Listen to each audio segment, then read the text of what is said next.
Hey guys, I want to show you how to make an adjustable gyro for your off-road bike. Big shout out to Bernard who pointed me in the right direction here.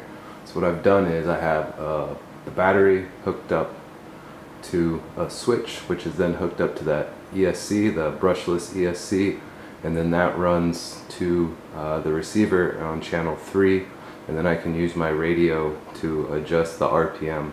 So I'll give you a quick demo of it.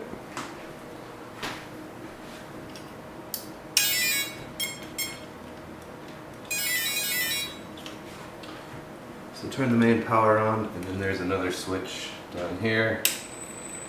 Turn that on, it starts to fire up the gyro.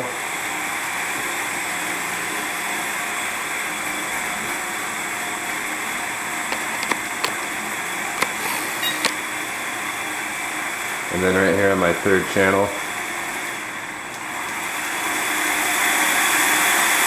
I can crank it up or down depending on how I want it.